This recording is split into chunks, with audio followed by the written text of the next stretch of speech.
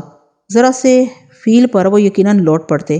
کسی ایک کو گرا کے بندوق چھیننا کیا مشکل تھا۔ اس آدمی کا کیا بیان کہ جو صراط پر ہو اور اس کے دائیں بھی صراط ہو اور بائیں بھی صراط ہو۔ گھڑ سواروں کے تعاقب میں لڑکتا گھسٹتا دوڑ پڑا۔ دفتن کسی نے چھلانگ لگائی اور مجھے لپیٹے ہوئے سڑک سے نیچے اتر گیا۔ لیونارڈ میرے دل و دماغ سے محو ہو چکا تھا۔ میرے عزیز دوست، تم پاگل ہو رہے ہو؟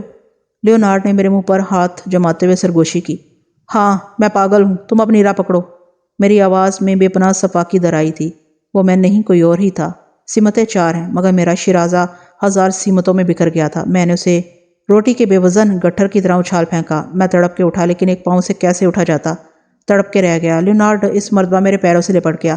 مجھے معلوم ہے تمہارے ساتھی ان کے پاس ہیں، اس وقت تمہاری جان خطرے میں ہے، بہت سا خون بہہ چکا ہے اور اب بھی رساؤ جاری ہے۔ میرے عزیز تو تمہاری زندگی تمہارے ساتھیوں کے لیے زیادہ اہم ہے۔ اس دوران ٹاپیں یکسر معدوم ہو گئیں۔ حلق میں ہوا کا گھومتا ہوا گولا اٹک گیا۔ خنجر آراستہ دست تھا، مگر ہاتھ بے جان اور جسم بے روح ہو چکا تھا۔ میں نے پھر تڑپ کے اٹھنا چاہا، ادھر کچھ تھا ہی نہیں جو اٹھ جاتا۔ بے بسی آنکھوں میں اتر آئی۔ میں نے لیونارڈ سے کہنا چاہا کہ از راہ خدا پند و نسائے کی بجائے اس خنجر سے میرا سینہ چیر ڈالو، میں تمہارا احسان مانوں گا۔ مگر ہونٹ پھڑ پھڑا کے رہ گئے۔ لیکن ایک زبان جس کے اشتراک سے کائنات کا خمیر اٹھا ہے، وہ سبھی بولتے، سنتے اور سمجھتے ہیں۔ لیونارڈ سے کیا ماورا، وہ تڑپ کے میرے پیروں سے اٹھا اور سینے سے ٹکرایا۔ اس نے میرا سر اپنی گود میں رکھا اور مجھے بھینچ لیا۔ واقعی مشرقی لوگ محبت کے خوگر ہوتے ہیں، ان سے تمہارا بہت قریبی تعلق گمان پڑتا ہے، لیکن تم فکر نہ کرو، میری زندگی تمہاری مرہون منت ہے۔ میں وائسرائے کا ذاتی محافظ ہوں۔ میرا خیال ہے کہ یہ لوگ تاوان وغیرہ کا مطالبہ کریں گے۔ حکومت بہت جلد تمام مغویوں کو بخیریت بازیاب کروا لے گی۔ اس وقت تمہیں فوری طبی امداد کی ضرورت ہے۔ میں اس ویرانے میں آگ جلا سکتا ہوں۔ زخم میں راکھ بھرنے سے خون رک سکتا ہے۔ راکھ میں نقصان دہ جرثومے نہیں ہوتے۔ کچھ لوگ بس اچھے ہوتے ہیں۔ ان لوگوں کا تعلق کسی مخصوص علاقے، رنگ و نسل یا مذہب سے نہیں ہوتا۔ یہ لوگ ہر جگہ، ہر خطے، ہر نسل، ہر مذہب میں پائے جاتے ہیں۔ لیونارڈ سے چند جملوں کی ملاقات تھی، لیکن وہ ورفتگی و بے سختگی سے مجھے بھیجے ہوئے تھا، گویا جنم جنم کا ساتھ تھا۔ چھکڑے سے ہماری گمشدگی کی اطلاع کسی بھی وقت قافلے میں گردش کر سکتی تھی۔ وہ اچانک یہاں پلٹ سکتے تھے۔ لیونارڈ کے لیے بہتر یہی تھا کہ وہ مجھے چھوڑ کر فوراً محفوظ ٹھکانے کی تلاش میں نکل جائے، لیکن وہ بھی اوروں کی طرح مجھ سے چمٹ کے بیٹھ گیا۔ وہ مجھے سہلا رہا تھا، پچکار رہا تھا اور تسلی دے رہا تھا۔ مجھ سے کچھ نہ بولا گیا۔ غشی کی کیفیت آ رہی تھی۔ سر میں گول گول چمکتے ہوئے دائرے ناچ رہے تھے۔ ہم اس وقت راستے پر بیٹھے ہیں، کسی پوشیدہ جگہ تک فوری پہنچنا از حد ضروری ہے۔ لیونارڈ نے مجھے سہارا دے کے کھڑا کرنے کی کوشش کی۔ زندگی میں اب کیا باقی رہا تھا؟ صرف خون کے سہارے ہی تو نہیں جیا جاتا۔ توانائی کے لوازمات کچھ اور ہی ہوا کرتے ہیں۔ میں نے پھر بھی ایک مرتبہ اٹھنے کی کوشش کی، شاید میں کھڑا بھی ہو گیا تھا، مگر پھر لڑکھڑا گیا۔ اس کے بعد مجھے کوئی ہوش نہ رہا۔ میری آنکھ کھلی تو لیونارڈ مٹھی میں راکھ بھر کے تلوے پر لگا رہا تھا۔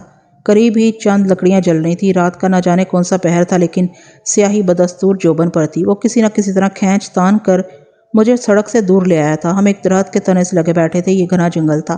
درخت پر درخت اور جھاڑی پر جھاڑیاں چڑھی ہوئی تھیں۔ چمگادڑ اور بگیاڑوں کی چیخیں گاہے بگاہے گونج رہی تھیں۔ تم نے ناحق اپنا وقت خراب کیا، میں نے اسے بغور دیکھتے ہوئے کہا۔ میں بالکل ٹھیک ہوں۔ بہت مضبوط آدمی ہو۔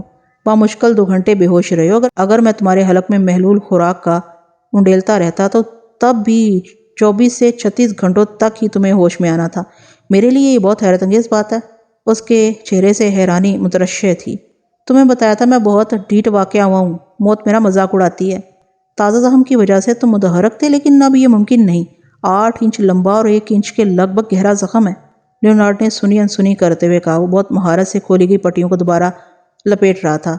اپنی راہ کھوٹی مت کرو، چاقو اپنے پرائے کی شناخت رکھتے ہیں۔ زخم کو سیا نہ گیا تو مہینوں پڑے رہ سکتے ہو۔ اس نے عجیب انداز میں مجھے دیکھتے ہوئے کہا، گویا ترازو میں تول رہا تھا۔ لیونارڈ بلش با میرے ساتھ اپنائیت اور ہمدردی کر رہا تھا، لیکن مجھے اس کی دستگیری سے غیریت کی بو آ رہی تھی۔ کم سے کم جنگل میں تو مشرق کو بالادست ہونا چاہیے۔ میری منزل کھو گئی تھی۔ دوراہا ایک جانب لاری کے اڈے تک جانا تھا اور دوسری جانب بٹھل کے تعاقب میں۔ بٹھل صرف میری وجہ سے بوری میں بند اذیتیں سہ رہا تھا۔ اس کے لیے ایسی شبدگری بائیں ہاتھ کا کھیل تھی۔ دل بھی عجیب ہے، سرے راہ بھی راستے سجاتا ہے۔ کہنے لگا، کہ تمہیں بٹھل کی ضرورت رہتی ہے۔ بٹھل تمہارا محتاج نہیں، لیکن کورا کا صبر پیمانے سے سوا ہے، اسے تمہاری ضرورت ہے، وہ منتظر ہے تمہاری۔ میں بڑبڑا کے اٹھا، شدید درد نے جسم پر کفل ڈال دیے، لہرا کے ہی رہ گیا، ابلتے ہوئے چشمے کی طرح میرے پورے بدن سے تکلیف پھوٹ رہی تھی۔ لیونارڈ بےتابی سے سرہانے پر آ گیا، اس نے میرے کندھوں کو تقریباً دھکیلتے ہوئے تنے سے لگا دیا۔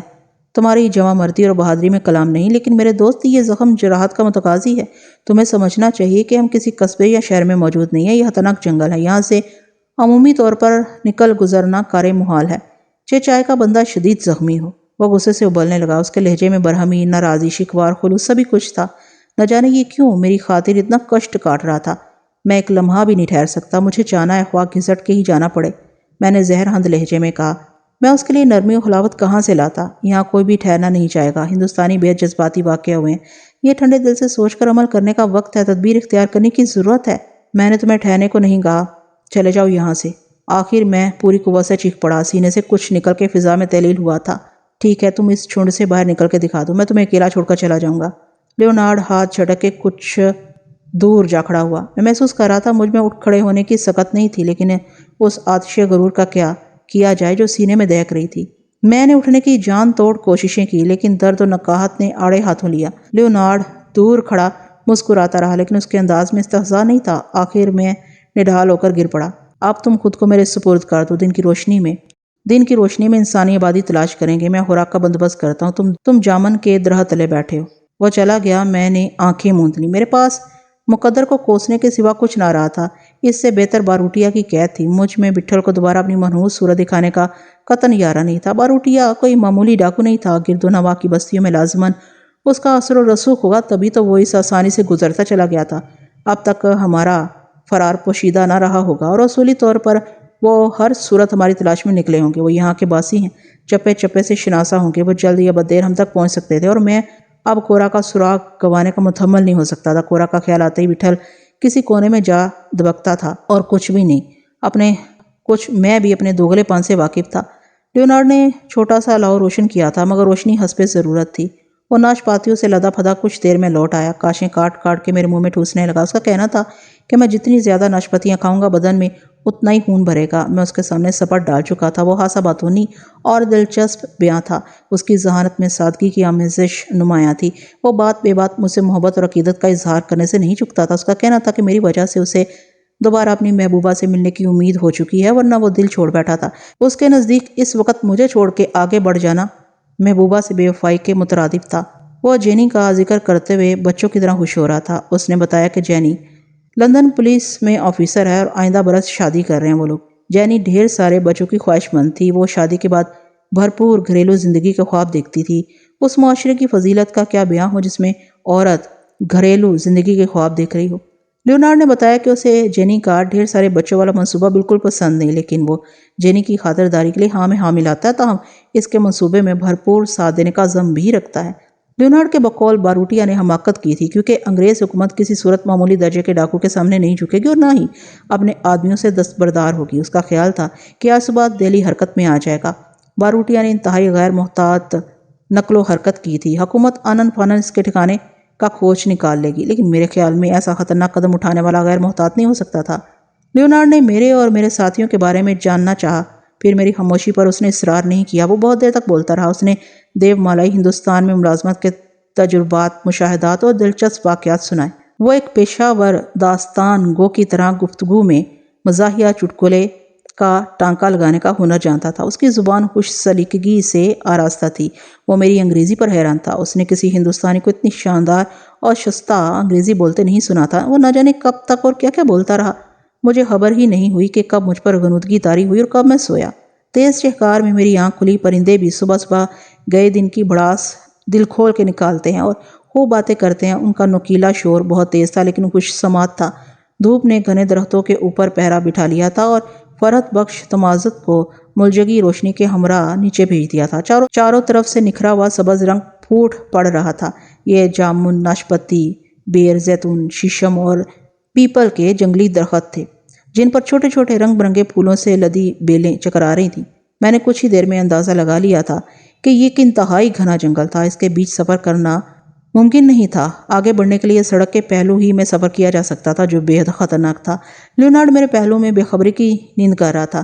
میں اپنے جسم میں حاسی توانائی محسوس کر رہا تھا۔ یہ ناشپاتیوں کا کمال تھا، وہ مٹھاس بھری اور رسیلی تھی۔ میں نے ہاتھ بڑھا کے ڈھیر میں سے ایک اور ناشپاتی اٹھا لی۔ مجھے بھوک نہیں تھی، تاہم میں نے بالجبر ایک ایک کر کے تمام ناشپاتیاں کھا لی۔ ہمارے ارد گرد موجود تمام درخت رزق سے لدے ہوئے تھے۔ دفعتاً جھاڑیوں میں سے ایک غزال نے منہ نکالا۔ وہ بڑی بڑی آنکھوں میں حیرانی و معصومیت بھر کے کچھ دیر دیکھا کیا، پھر چھپاک سے غائب ہو گیا۔ سرسراہٹ بتا رہی تھی کہ اس نے خوب کلاچیں بھری تھی۔ لیونارڈ بھی بیدار ہو گیا تھا۔ وہ کسل مندی سے کچھ دیر خاموش بیٹھا رہا، پھر بولا، کیا محسوس کر رہے ہو دوست؟ تمہارا بہت بہت شکریہ، بہت بہتر محسوس کر رہا ہوں، میں نے اس سے نظریں چراتے ہوئے کہا۔ جنون کو جواز بنا کر ناروائی کو روکا نہیں جا سکتا تھا۔ میرا رویہ غیر مہذبانہ تھا، وہ ایک مہذب دنیا کا نمائندہ۔ شکر ہے بخار نہیں ہے۔ لیونارڈ نے فکر مندی سے میری پیشانی کو چھوا۔ تم نیند میں رات بھر بولتے رہے ہو، تکرار کی وجہ سے ایک لفظ مجھے سمجھ نہ سکا۔ تم متواتر کسی کورا کو پکار رہے تھے؟ ذہنی خلل کا عرضہ ہے مجھے، ایسا عموماً ہوتا رہتا ہے۔ کورا تمہاری جینی کا نام ہے؟ اس نے آنکھ ماری اور بفور اشتیاق سے نظریں جماتے ہوئے کہا، میرا خیال ہے یہاں سے نکلنے کی فکر کرنی چاہیے۔ طرح دینے میں مولکا رکھتے ہو۔ تم جب سو رہے تھے تب میں نے کوشش کی تھی، میرا خیال ہے کچھ دقت ہوگی، تاہم میں چل سکتا ہوں۔ اسے کیسے بتاتا کورا کا نام کسی دوسرے کے منہ سے ادا ہونا کبھی بھی پسند نہیں رہا تھا۔ خطر نہیں، تمہارا زخم بھرنے تک میں نے یہیں ٹھہرنے کا منصوبہ بنا لیا، اور ذرا سی بے احتیاطی گھاؤ کو ناسور بنا سکتی ہے۔ بہت خطرناک زخم لگا لیا تم نے۔ لیونارڈ نے میرے سامنے دونوں ہاتھ جوڑ دی۔ گھاؤ میرے جسم کے لیے سوغات کی حیثیت رکھتے ہیں، اب میرے لیے ٹھہرنا ناممکن ہے۔ میرا اتنا خیال ہے تو میں تمہارے سہارے چل سکتا ہوں۔ بات سہارے کی نہیں ہے میرے دوست، پاؤں پر جیسے ہی دباؤ پڑے گا زخم ہرا ہو جائے گا۔ تمہیں کم از کم 3 دن یہیں ٹھہرنا ہوگا۔ اسے میری صورت پر کھنڈتے ہوئے زلزلے واضح نظر آ رہے تھے۔ کچھ سوچ کے بولا، ایک ترکیب یہ ہو سکتی ہے کہ کسی درخت پر مچان بنا کر تمہیں وہاں چھوڑوں اور سڑک پر کسی سواری سے امداد طلب کروں۔ ایسی غلطی کا سوچنا بھی مت، وہ باولے کتوں کی طرح ہمیں تلاش کر رہے ہوں گے اور تم 1,00,000 افراد کے مجمع میں بھی فی الفور غیر مقامی شناخت کر لیے جاؤ گے۔ مقامی آبادی کی صورتحال سے ہم قطعاً ناواقف ہیں، ہم یہ بھی نہیں جانتے کہ ہم کس جگہ پر ہیں۔ مجھے کو آگے چلنا ہوگا، وہ ضد کر رہا تھا اور مجھے کوفت ہونے لگی۔ تو پھر 3 دن تک تم بلا چوت چرا خاموش پڑے رہو۔ یہ جنگل رزق سے بھرا پڑا ہے، گوشت، پھل، پانی یہاں وافر مقدار میں موجود ہیں اور دسترس میں بھی ہیں۔ اسے بحث کرنا بیکار تھا، لہٰذا میں نے فی الحال ہتھیار ڈالا مناسب سمجھا۔ اپنے پاؤں پر کھڑا ہو کے ہی میں یہاں سے جا سکتا تھا اور یہی سچ تھا۔ میرے طلبے میں ٹیسیں وقت کے ساتھ ساتھ بڑھتی جا رہی تھی۔ کسی غیبی امداد کے آنے سے بیشتر یہاں سے نکلنا ممکن نہیں تھا۔ مجھے اندازہ تھا کہ میں چند قدم بھی نہیں چل سکوں گا۔ یہ آبرو مندی کا خلجان تھا جو میں تنہا نکل کھڑا ہونے کے دعوے کر رہا تھا۔ کچھ دیر میں میرے شانے خود بخود ڈھلک گئے۔ میں نے خود کو تنبہ تقدیر چھوڑ دیا۔ میں نے سنا تھا جنگل میں زخمی مسافروں کو جڑی بوٹیاں مل جاتی ہیں جن کی جادوئی تاثیر لمحوں میں گھاؤ بھر دیتی ہے۔ امی نے بچپن میں خضر علیہ السلام کی کہانیاں سنائی تھیں۔ خضر علیہ السلام کی مسیحائی مسافروں ہی پر متصف تھی۔ ستارہ دست پریوں کے قصے بھی بچپن میں بے شمار سنے تھے کہ کس طرح وہ مصیبت زدہ مسافروں کی دست گیری کرتی ہیں۔ حقیقتاً میں نے بھی ایسے ہی کسی کرشمے کے انتظار میں خود کو راضی کر لیا تھا۔ قدرت نے بڑا لطف کیا تھا۔ کورا کو ایک مرتبہ پھر دکھا دینا سیر چشمی تھی۔ لیونارڈ خربوزے سے ملتے جلتے ایک پھل کا ڈھیر اٹھا لایا تھا۔ میرا چاقو اس کے پاس تھا۔ پھر اس نے ایک قدرے بڑے لیکن سوکھے ہوئے پھل کو اندر سے خالی کیا اور مجھے بتایا کہ یہاں بالکل قریب ہی شفاف پانی کی ندی ہے، وہ اس پھل میں میرے لیے پانی لے آئے گا۔ واقعی وہ چند لمحوں میں پانی بھر کے لے آیا۔ میں اس کے احسانوں کے بوجھ تلے دبا جا رہا تھا۔ وہ خوشی خوشی سب کام کر رہا تھا اور مجھے یہ سب زہر لگ رہا تھا۔ اس کی چابک دستی دیدنی تھی، اس سے بڑھ کر اس کا وفور شوق قابل دید تھا۔ وہ پھل میوہ شیریں تھا۔ لیونارڈ نے بھی طبیعت سے کھایا اور میں نے بھی معدے میں اسے ٹھوس ٹھوس کے بھرا۔ پانی بھی ٹھنڈا اور میٹھا تھا۔ کچھ ہی دیر بعد ہم فارغ بیٹھے تھے۔ مجھے پھر کوفت ہو گئی۔ چل کھڑا ہونے کو جی مچلنے لگا۔ شکم سیری کے بعد میں خود کو توانا محسوس کر رہا تھا۔ نقاہت بتدریج ختم ہو رہی تھی۔ میں نے تنے کا سہارا لے کے اٹھنے کی کوشش کی۔ لیونارڈ لا تعلق بیٹھا رہا۔ اسے معلوم تھا میں گر پڑوں گا۔ جب میں بالکل سیدھا کھڑا ہو گیا تو وہ حیرت سے آنکھیں پٹ پٹانے لگا۔ میں یکا یکی اور آسانی سے کھڑا ہوا تھا۔ یقیناً مجھے خوشی ہوئی۔ لیونارڈ کی نگاہوں میں ستائش ہی ستائش تھی۔ میں چل سکتا ہوں لیونارڈ، میں نے مسکراتے ہوئے کہا۔ میرے لہجے میں تفاخر کی معمولی رمق لیونارڈ نے ضرور محسوس کی ہوگی۔ میں آنکھوں سے دیکھ رہا ہوں لیکن یقین نہیں کر سکتا، نصف طبیب ہوں۔ میں نے جیسے ہی قدم بڑھایا، درد کا برق رفتار سوتا زانوں سے نکل کے تلوے کی طرف دوڑا۔ پھر تلوے اور دماغ میں بیک وقت ایسے شدید دھماکے ہونے لگے کہ بالآخر قوت ارادی کو مات ہوئی اور میں خاموشی سے دوبارہ بیٹھ گیا اور لمبے لمبے سانس بھرنے لگا۔ لیونارڈ نے چاقو بند کر کے میری طرف اچھال دیا۔ بہت کٹیلی دھار ہے اس کی، تم نے بوری کاٹتے وقت انتہائی مہارت سے چلایا تھا، تم چاقو زن ہو۔ لیونارڈ نے میرا دل بڑھانے کو دنستہ نیا موضوع تراشا تھا۔ خاص مہارت نہیں، البتہ یہ انگلیاں پہچانتا ہے، اشارے سمجھتا ہے۔ واہ، کیا خوبصورت انداز میں واقعہ بیان کیا ہے، کیا ہندوستانی، کیا انگریز۔ مجھے آج تک کسی نے اتنا متاثر نہیں کیا، میرا دل نہیں مانتا کہ زندگی میں کبھی تم سے رخصت ہوں۔ اس کے لہجے سے عقیدت کا شیرہ ٹپک رہا تھا، حالانکہ مجھے اس کا عقیدت مند ہونا چاہیے تھا۔ سڑک کتنی دوری پر ہے؟ میں نے سانس قابو میں کرتے ہوئے کہا۔ ہم برلبے سڑک ہی بیٹھے ہیں، ان جھاڑیوں کے دوسری جانب سڑک ہے، تمہیں یہاں تک بمشکل لا سکا تھا، یہ خودرو راستہ ہے، اب تک یہاں سے کوئی نہیں گزرا۔ لیونارڈ نے دائیں طرف اشارہ کرتے ہوئے کہا۔ آمد و رفت نہ ہونے سے یہ اندازہ لگایا جا سکتا تھا کہ یہ راستہ صرف باروٹیا کے لوگ استعمال کرتے ہیں۔ یہ شاہراہ عام نہیں تھی، اس اعتبار سے ہم باروٹیا کے ٹھکانے کے قریب تھے۔ لیونارڈ نے میری سوچ پڑھ لی تھی، بولا مجھے بھی یہ شاہراہ عام نہیں لگتی، البتہ اس کے ساتھ چلتے چلتے ہم کسی شاہراہ عام تک پہنچ سکیں گے۔ وقت کافی گزر چکا ہے، ان کے مطابق ہمیں اس علاقے سے نکل جانا چاہیے تھا، وہ ہمیں اس علاقے میں تلاش نہیں کریں گے۔ لیونارڈ مجھے خاموش دیکھ کے بولا، میرا قیاس مختلف ہے دوست، انہوں نے رسمی تلاش کا کام مکمل کر لیا ہوگا۔ 2 افراد کی کمی ان کے مقاصد کے لیے بے ضرر ہے، جیسا کہ تم بتا رہے ہو۔ ہم برلبے سڑک ہی پڑے ہیں تو ہمیں کھوجنا نہایت ہی آسان کام تھا، غالباً انہوں نے ایسا کرنے کی کوشش نہیں کی۔ مطلب نزدیکی بستیوں میں ہمارے لیے خطرہ نہیں ہوگا؟ لیونارڈ نے چونکتے ہوئے کہا۔ وہ اٹھ کھڑا ہوا تھا۔ یہ مختلف قیاس ہیں جو باہم مشروط نہیں ہیں۔ تلاش کے جوخم سے گریز کرنا اور از خود ہی مطلوب کا حاصل ہو جانا 2 مختلف باتیں ہیں۔ میں نے تنے سے سر ٹکاتے ہوئے کہا، تم حیرت انگیز ہو، بے پناہ ذہین۔ ہندوستانی قطن پسماندہ نہیں ہے، تم نے میری رائے تبدیل کر دی۔ لیونارڈ کے چہرے پر شوق دیدنی اور بے جا تھا۔ یہ بہت سامنے کی بات تھی۔ ہم بہت دیر تک مختلف تجزیے اور اندازے لگاتے رہے، بین السطور ہم دونوں ہی وقت گزاری کر رہے تھے۔ لیونارڈ کو یقین تھا کہ باروٹیا کی سرکوبی کے لیے بڑے پیمانے پر فوجی کارروائی کی جائے گی۔ وہ مجھے بار بار تسلی دے رہا تھا کہ میرے ساتھیوں کا بال بھی باقا نہیں ہوگا، اور یہ کہ حکومت برطانیہ انسانی اقدار کی پامالی کو قطعاً برداشت نہیں کر سکتی۔ وہ ہندوستان میں انگریز حکومت کے کرہائے عظیم گنواتا رہا۔ اس کا کہنا تھا کہ انگریزوں نے پورے جہان میں انسانیت کا سر بلند کرنے اور انصاف پھیلانے کا بیڑا اٹھایا، اور اسے فخر ہے کہ انسانی تاریخ کے عظیم دور میں اس کی خدمات بلا واسطہ ہیں۔ دوپہر کے وقت وہ ندی پر نہا آیا تھا اور مزید کچھ پھل توڑ لایا تھا۔ اس نے شیشم کی اس سے ڈول شاخ کو توڑ کے تراش لیا تھا، یوں لکڑی کا ایک بہترین نیزہ تیار ہو گیا تھا۔ یہ چاقو بہت کارآمد رہا۔ تیسرے پہر وہ ایک تڑپتا ہوا خرگوش اٹھا لایا، کہنے لگا کہ میں اسے نیزہ کھوپ کے وہیں مار دیتا، لیکن مجھے معلوم ہے کہ مسلمان اسے مخصوص طریقے سے ہلاک کرتے ہیں، بصورت دیگر گوشت کو ناپاک تصور کرتے ہیں۔ میں نے خرگوش کو ذبح کر دیا، حالانکہ پھلوں سے عمدہ گزارا ہو رہا تھا۔ دیا سلائی اس کے لباس میں موجود تھی۔ وہ سیگار کا شوقین تھا۔ لیونارڈ نے بتایا تھا کہ انگلستان میں سیگار پینے والے مردوں پر خواتین ملتفت رہتی ہیں۔ کچھ ہی دیر میں اس نے گوشت بھون لیا۔ ہمیں جنگی میدانوں میں کھانا پکانے کی خاص تربیت دی جاتی ہے، ویسے تمہارا چاقو خوب ہے، ذرا سوچو اگر یہ نہ ہوتا تو شاید تم سے ملاقات نہ ہوتی۔ اس نے چاقو بند کر کے میری طرف اچھالتے ہوئے کہا۔ بھنے ہوئے گوشت میں اگرچہ نمک مسالہ استعمال نہیں کیا گیا تھا، تاہم بہت لذت آور تھا۔ تلوے کی تکلیف خاصی کم محسوس ہو رہی تھی۔ شکم سیری اور نیند جنم جنم کی سہیلیاں ہیں۔ مجھ پر بھی غنودگی غلبہ پا رہی تھی، اور لیونارڈ تو گوشت چباتے وقت ہی جھوم رہا تھا۔ اسے نیند میں مگن دیکھ کے میری بھی آنکھ لگ گئی۔ گھور اندھیرا تھا، اتنی تاریکی تھی کہ ہاتھ کو ہاتھ سجھائی نہ دیتا تھا۔ آنکھ کا کھلنا بے وجہ نہیں تھا، لیکن وہاں سوائے سرسراتی ہوا کے شور کے کچھ نہیں تھا۔ لیونارڈ میرے برابر پڑا سو رہا تھا۔ میں نے گھور گھور کے چاروں اطراف کا جائزہ لیا، مگر خطرے کی کوئی بات محسوس نہ ہوئی۔ چھٹی حس بھی صاحبان قلم نے خوب ایجاد کی ہے، بندے کو پیغمبر بنا دیتی ہے۔ دفعتاً عین سامنے پتوں میں غیر معمولی سرسراہٹ ہوئی۔ میں نے چونک کے دیکھا، جھاڑیوں کے بیچ سے 2 سرخ دہکتے ہوئے انگارے ادھر ہی ٹکے ہوئے تھے۔ میری آنکھ عین موقع پر کھلی تھی۔ وہ کوئی درندہ تھا جو حملے کے لیے اپنے قدم جما چکا تھا۔ میرے پورے بدن میں سنسنی دوڑ گئی۔ ایسے ظلمات میں اس آفت ناگہانی سے بچاؤ ناممکن تھا۔ میں نے فوراً غیر محسوس انداز میں جیب ٹٹولی۔ کسی نے سچ کہا ہے کہ مصیبت کبھی تنہا نہیں آتی۔ چاقو میری جیب میں نہیں تھا، وہ میرے قریب ہی زمین پر کہیں موجود تھا۔ میں نے دائیں بائیں جگہ ٹٹولی، مگر چاقو پر ہاتھ نہیں پڑا۔ میں نے کہیں پڑھا تھا کہ درندہ گھات لگانے کے بعد شکار کی حرکت کا انتظار کرتا اور ساقط شکار پر عموماً حملہ نہیں کرتا۔ اس وقت لیونارڈ کو بیدار کرنا آبیل مجھے مار کے مترادف تھا۔ میں ابھی یہ سوچ ہی رہا تھا کہ لیونارڈ نے کروٹ لی۔ اس کے ساتھ ہی ہیبت ناک گراہٹ بلند ہوئی، جیسے برق لپکتی ہے۔ ایک بلائے بے ایماں جھاڑیوں میں سے نکلی اور سیدھی لیونارڈ پر آ پڑی، جیسے خواب میں ڈر کے بچہ چیختا ہے۔ لیونارڈ نے بھی ویسے ہی مادر سوز چیخ ماری۔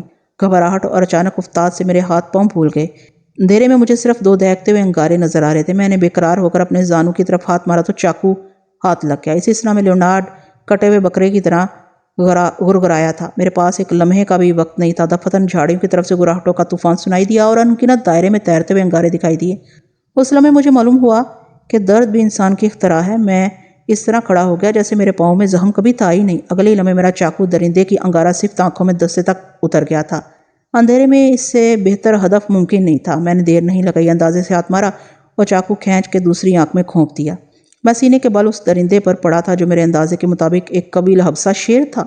اس نے ایک وحشیانہ دھاڑ بلند کی اور لیونارڈ کو چھوڑ کے پیچھے کی طرف الٹ گیا۔ وہ ایسی زور سے دھاڑا تھا کہ زمین دھمکنے لگی تھی۔ میں نے بےتابی سے لیونارڈ کو ٹٹولا۔ اس کا بدن بری طرح لرز رہا تھا اور وقفے وقفے سے زر زر کی آواز اس کے منہ سے نکل رہی تھی۔ اس کی گردن اور کاندھا تر بتر تھا۔ اس گیلے پن کا موجب یقیناً خون تھا۔ میں نے لیونارڈ کو جھنجھوڑ کے پکارا لیکن جواب ندارت تھا۔ اس پر غشی طاری تھی۔ اس وقت سب سے بڑی مصیبت اندھیرا تھا۔ اندھیرے کا خیال آتے ہی میں نے ٹٹول کے لیونارڈ کی پتلون سے دیا سلائی نکالی۔ اس نے خشک لکڑیوں کا ایک ڈھیر جمع کر رکھا تھا۔ میں نے جلدی جلدی ان میں آگ بھڑکائی۔ یک روشنی سے سارا ماحول منور ہو گیا۔ لیونارڈ کے کندھے پر معمولی نوعیت کا زخم تھا، البتہ وہ بے ہوش تھا، جس کی وجہ سے بظاہر بے انتہا اور غیر متوقع خوف ہو سکتا تھا۔ اگر اس کی ہڈیاں صحیح و سالم تھی تو وہ بالکل صحیح تھا۔ اس کے گلے سے ہر ہر کی آوازیں نکلنا بند ہو گئی تھی۔ اب وہ متوازن انداز میں سانسیں لے رہا تھا۔ لیونارڈ کے پیروں سے چند ہاتھ آگے وہ عظیم الحبشہ موذی بے حس و حرکت پڑا تھا۔ وہ بہت بڑا اور ہیبت ناک تھا۔ میں تصور بھی نہیں کر سکتا تھا کہ ببر شیر اتنا بڑا بھی ہو سکتا تھا۔ اس کی دونوں آنکھوں سے بھل بھل کرتا خون متواتر بہہ رہا تھا۔ چاقو دماغ تک راستہ بنا گیا تھا، تبھی اسے قدم بھرنے کی بھی مہلت نہیں مل سکی تھی۔ شکار میں حصہ بٹانے والے دوسرے شیر بھاگ نکلے تھے۔ وہ جان گئے تھے شکار ان سے زیادہ وحشی اور خطرناک ہے۔ میں نے پھر فور کرتا اتارا اور ایک دھجی پھاڑ کے لیونارڈ کے کندھے سے خون صاف کرنے لگا۔ وہ زخم نہیں تھا، معمولی نوعیت کی کھرونچ تھی جس سے خون کا رساؤ اتنا ہی تھا جو میں اس کے کندھے سے صاف کر چکا تھا۔ اس کے شدید زخمی ہو جانے کے خوف سے میری روح فنا ہو رہی تھی۔ اس کی یہ بہتر حالت کو جانچ کے میرے اندر ٹھنڈک چشمے کی طرح اتر گئی۔ دراصل انسان اس شیر کا پہلی مرتبہ شکار بنا تھا اور وہ اس نئی جسمانی ساخت سے ناواقف تھا، اس لیے مطلوبہ نازک مقام تلاش کرنے میں اسے دیر لگی تھی۔ بصورت دیگر ایک ضرب میں لیونارڈ کی گردن کی ہڈی توڑنا بہت ہی کم عرصے کا کام تھا۔ پو پھٹ گئی تھی۔ کچھ دیر بعد وہاں روشنی کے لیے آگ کی ضرورت نہیں بچی تھی۔ لیونارڈ کے بدن میں ہلچل کے آثار بتا رہے تھے کہ وہ ہوش میں آنے والا ہے۔ چند لمحوں بعد وہ ایک جھٹکے سے کس مسا کے اٹھ بیٹھا۔ عین سامنے گوشت پوست کا ہیبت ناک پہاڑ دیکھ کے اس کی آنکھیں حیرت سے پھٹنے کو ہو گئیں۔ پھر اس نے نظریں گھما کے مجھے دیکھا اور خواب غفلت سے یک باہر آ گیا۔ کچھ دیر مبہوت دیکھا کیا۔ اس پر شادی مرگ کی کیفیت طاری تھی۔ تشنج کے مریض کی طرح اس کے بدن کی بوٹی بوٹی تمازت سے بھڑکنے لگی۔ وہ لرزتا ہوا اٹھا اور مجھ سے لپٹ گیا۔ فرط عقیدت سے دیوانہ وار میرے چہرے، ہاتھوں پیروں کو بوسے لینے لگا۔ میں نے اسے روکنے کی بے حد کوشش کی لیکن وہ تو پارا صفت ہوا پڑا تھا، بجلی کی طرح مچل رہا تھا۔ تم بہت عظیم انسان ہو، دیو مالائی کردار کی طرح دکھتے ہو ہرکولس۔ میں عمر بھر تمہاری غلامی میں رہنا پسند کروں گا۔ مجھے 2 مرتبہ جنم دیا ہے تم نے۔ اسی طرح کے تعریفی کلمات اس کی زبان سے خضر و پودے کی طرح پھوٹنے لگے۔ وہ بے طرح ہڑک رہا تھا۔ میں نے اسے اس کے حال پر چھوڑ دیا۔ آخرکار وہ میرے پیروں پر نزاکت سے سر رکھ کے رو پڑا۔ اس کے سوتے بےتابی سے پھوٹے تھے۔ میں اس کی کیفیت بخوبی سمجھ رہا تھا۔ کبیدگی کے باوجود میں نے اپنے پیر نہیں کھینچے۔ اسی لمحے میں نے یہاں سے فوری طور پر نکلنے کا فیصلہ کیا۔ جذباتی تھپیڑوں کی زد سے لیونارڈ جب باہر نکلا تو میں نے اسے شیر کی آنکھ میں گھپا ہوا چاقو نکال لانے کو کہا۔ وہ لپک کر گیا اور چاقو نکال لایا۔ اس حادثے نے موجود مقام کا تعین کر دیا تھا۔ یہ یقیناً ہندوستان کا خطرناک گر کا جنگل تھا۔ میں نے شکلا جی کے ساتھ قیام کے دوران پڑھا تھا کہ افریقہ کے بعد گر کا جنگل وہ واحد مقام ہے جہاں ببر شیر پائے جاتے ہیں۔ گر کا جنگل سرسبز میدانوں اور مختلف نوع اشجار کے میلوں لمبے جھنڈ پر مشتمل تھا۔ ہم اس وقت یقیناً گر کے جنگل میں موجود تھے۔ یہ جنگل درند پرند دونوں اقسام کے جانوروں سے اٹا پڑا تھا۔ یہاں سے جلد از جلد نکلنا تھا کیونکہ جنگل میں جہاں لاش پڑی ہو وہاں میلہ لگ جاتا ہے۔ بلا وجہ متشکر ہو رہے ہو، تم نے اپنی زندگی خود بچائی ہے، میں نے نہیں۔ ہاں تم ٹھیک کہہ رہے ہو، وہ میں ہی تھا جس نے ہولناک تاریکی میں شیر کی آنکھوں کا اس قدر سچا نشانہ لگایا تھا۔ بلا شبہ چاقو زنی میں تم نادر روزگار ہو۔ مدد سرائی کی بجائے یہاں سے نکلنے کی فکر کی جائے تو بہتر ہوگا۔ اس کا خلوص سر آنکھوں پر، لیکن خود نمائی کا بوجھ بے جان لاشیں سے کم نہیں ہوتا۔ میرے لہجے میں اکتاہٹ ایک فطری امر تھا۔ مقدس باپ کی قسم، چلو میں تمہارے قدموں میں بچ جاؤں گا۔ اس کی آواز تپش آلودہ تھی۔ وہ بے چین ہو کے اٹھ کھڑا ہوا۔ اس کے بعد ہم دونوں ایک دوسرے کا سہارا بن کے چل پڑے۔ چلتے چلتے اس نے شیر کی کھال اتار لے جانے کی خواہش کا اظہار کیا، جس پر میں بھڑک اٹھا تھا۔ مجھے غصے میں دیکھ کے وہ پیلا پڑ گیا تھا۔ میرے پاؤں میں درد کے ناقابل برداشت پہاڑ ٹوٹ رہے تھے، لیکن اب قدم رکنے کے لیے بھی تیار نہ ہوئے۔ ہم نے سڑک کے کنارے کنارے چلنا شروع کر دیا۔ چلنا بھی کیا تھا، ہم دھیرے دھیرے کھسک رہے تھے۔ جہاں دم ٹوٹتا وہاں پڑ جاتے۔ تحائف قدرت سے جو مل جاتا شکم سیری کر لیتے، رات آتی تو باری باری نیند کر لیتے۔ قریباً چوتھے روز ہم ایک ناپختہ اور بڑی سڑک تک جا پہنچے۔ سرخ اینٹوں سے بنائی گئی سڑک کے دوسری جانب باجرے کی نوخیز فصل ہلکورے لے رہی تھی۔ صبح نرم کا وقت تھا۔ سورج کا کاروبار ابھی ماند، آثار قریب ہی آبادی کی نوید دے رہے تھے۔ ہم بدحالی و توانائی کا مجسم نمونہ بنے وہیں ڈھہ گئے جہاں سے سڑک کے اس پار کھیت نظر آئے تھے۔ اب کیا ارادے ہیں دوست؟ لیونارڈ نے ہانپتے ہوئے کہا۔ خوشی اس کے چہرے سے ابل رہی تھی۔ رات چلتے گزشتہ 3 دن اس نے دنیا جہان کی باتوں میں گزارے تھے۔ تقدیر پر منحصر ہے کہ ہمیں پہلا آدمی کس کماش کا ملتا ہے۔ البتہ مجھے کبھی امید ہے کہ ہمیں خاص دشواری کا سامنا نہیں کرنا پڑے گا۔ میں نے اسے تسلی دی، لیکن میرے لیے یہ سڑک کڑا امتحان بن کے کھڑی تھی۔ مجھے اسی جانب جانا تھا جہاں سے ہم آئے تھے، اس لاری کے اڈے پر۔ اس سے آگے کچھ سوچا نہ گیا۔ بہت دیر ہو چکی تھی۔ مولوی شفیق کے سراغ میں کئی دنوں کی مٹی پڑ چکی تھی۔ بس کا ڈرائیور یا اس کا گماشتہ ہفتہ بھر قبل کے کسی مسافر کا سراغ نہیں دے سکتا، لیکن نہیں، میں نے خود ہی اپنی رائے مسترد کر دی۔ وہ لاری اڈا ایک چھوٹے قصبے کا نظر آتا تھا۔ وہاں سے مولوی صاحب کا سراغ آسانی سے مل سکتا تھا۔ بہت ممکن تھا مولوی صاحب اس قصبے میں قیام پذیر ہوں۔ وہ کسی کام سے نزدیکی شہر گئے ہوں اور واپس لوٹ آئے ہوں۔ کورا نے بھی ان کے ساتھ جانے پر اصرار باندھا ہوگا، یا مولوی صاحب کے لیے کورا سے متعلق قابل اعتماد کوئی نہ رہا ہوگا۔ ہم کچھ دیر سستا کے وہاں سے اٹھ کھڑے ہوئے۔ مجھے مغربی سمت کچھ بھینی بھینی محسوس ہوئی۔ ہم نے اسی جانب سڑک پکڑ لی۔ کچھ ہی دیر بعد سورج نے دھوپ بانٹنی شروع کر دی۔ کچھ وہ سخاوت پر مائل تھا اور کچھ اس راستے پر سایہ مفقود تھا۔ تپش سے جسم پگھلنے لگا تھا۔ چند پرلانگ طے کرنے میں گھنٹوں لگ گئے، لیکن ہم قریب 100 کے لگ بھگ مکانات پر مشتمل بستی میں پہنچ گئے۔ ہمارا حلیہ کسی کو متوجہ کرنے کے لیے کافی تھا۔ گرد اور میل سے اٹے ہوئے بے ترتیب بال اور بدن بلائی حصہ ہم دونوں کا ہی برہنہ تھا۔ کرتا اور قمیض دھجیوں کی نظر ہو چکی تھی۔ اس کے علاوہ ایک گورے انگریز کا دیگرگوں حال میں نظر آنا چٹپٹی خبر تھی، جو ایک گلیارے میں قدم رکھتے ہی پوری بستی سنسنا گئی۔